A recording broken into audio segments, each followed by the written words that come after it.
Hora da nossa entrevista.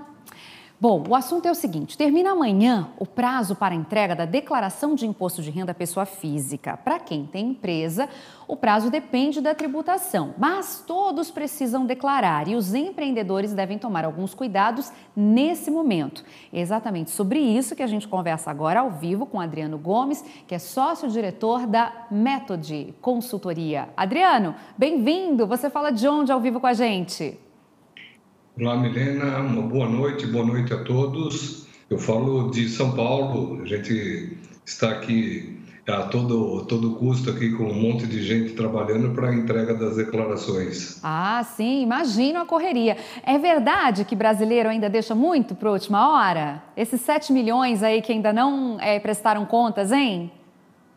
É verdade, Milena. Então, para você ter uma ideia, na última semana, onde a gente teve o maior fluxo de documentos. A gente vem cobrando insistentemente dos nossos clientes para que organize, né, nos encaminhe. E a gente está fazendo isso com esforço concentrado há pelo menos 60 dias. Nossa! Mas para variar, como todo ano, isso não é nenhuma surpresa para a gente. E a gente vai virar madrugada aqui para tentar entregar tudo. Tem que entregar, né? Faltam horas. Então tá com a equipe aqui varando a noite aí para a gente conseguir cumprir o prazo. Mas a gente sabe que nessa correria toda, muitas coisas podem estar inclusive esquecidas, né? Ou seja, exatamente. É isso que eu quero abordar com você, Adriano. Então, para quem ainda não entregou, para quem já entregou e de repente vai ter a chance aí de corrigir alguma coisa antes, né? Quais que seriam, assim, os principais conselhos ou as principais orientações que você daria para os empreendedores que nos assistem? Esse conselho não é só para o imposto de renda, é como uma organização de uma empresa. Então, toda e qualquer movimentação financeira que você realize na sua empresa, obrigatoriamente guarde esse documento. Por favor, guarde esse documento.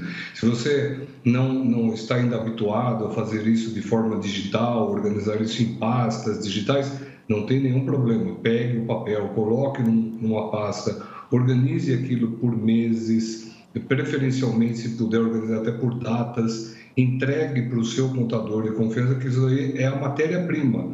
A contabilidade, ela vive de documento. Se a gente não tem documento, não há possibilidade alguma de se realizar uma declaração bem feita, de forma honesta, transparente e que não possibilite qualquer tipo de problema lá na frente. Porque quando não há fundamentação documental, infelizmente a gente não tem a menor ideia do que pode advir desse problema. Sim. Adriano, o que você acha da gente pontuar alguns exemplos conforme o porte, né, do empreendimento do nosso espectador?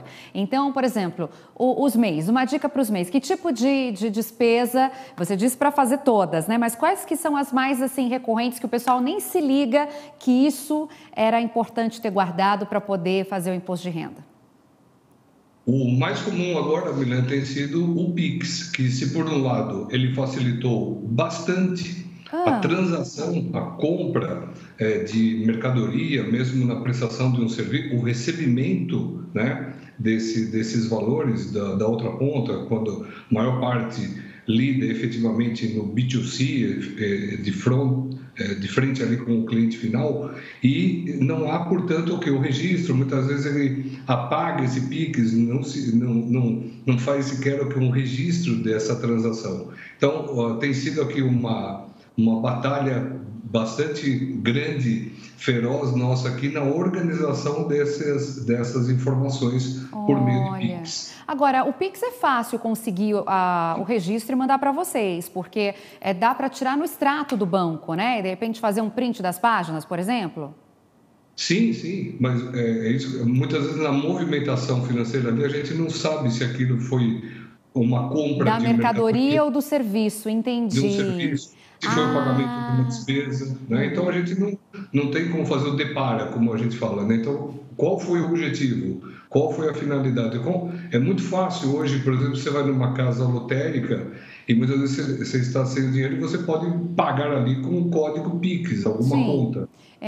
Tem que descrever a despesa, né? Ou o recebimento, para ficar clara essa entrada e saída, a movimentação financeira, caracterizar a movimentação financeira, né, do MEI. Vamos dar um exemplo, então, agora para as empresas de porte micro. Qual que é o erro mais recorrente ou que você acha que vale mais atenção?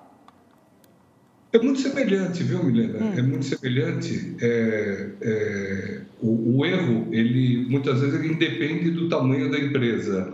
E por isso esse apelo, que é um apelo desde a invenção da contabilidade. A contabilidade ela tem que estar amparada por documento e de forma bastante transparente.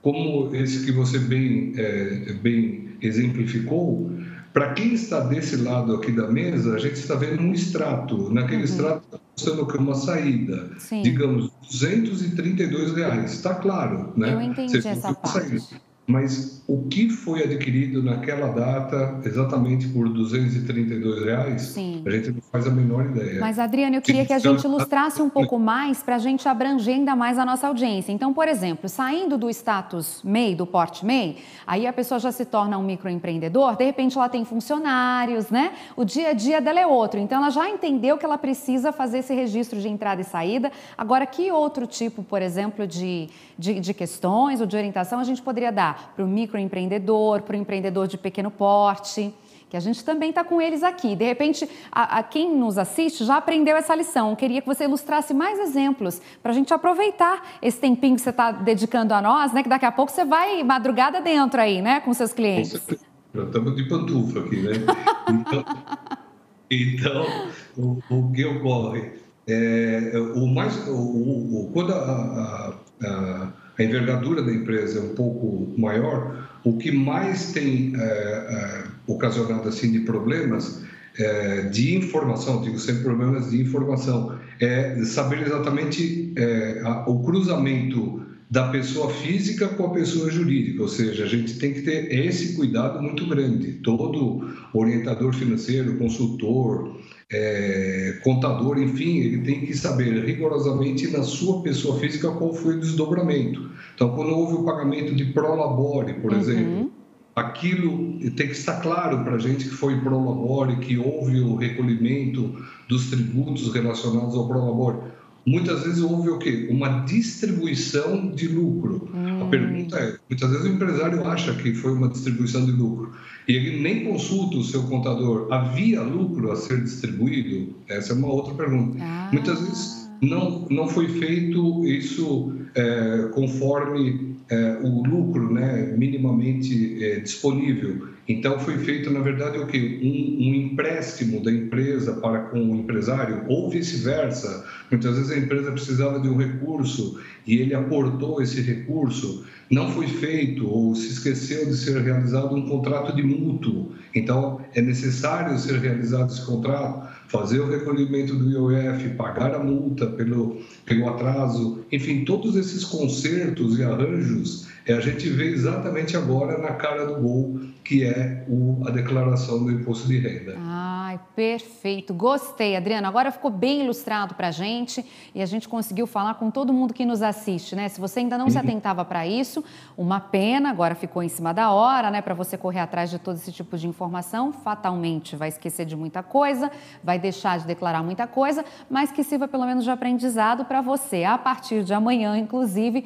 já começar a fazer a sua administração, né, da sua empresa de uma maneira mais planejada, mais transparente, mais documentada. Certo, Adriano?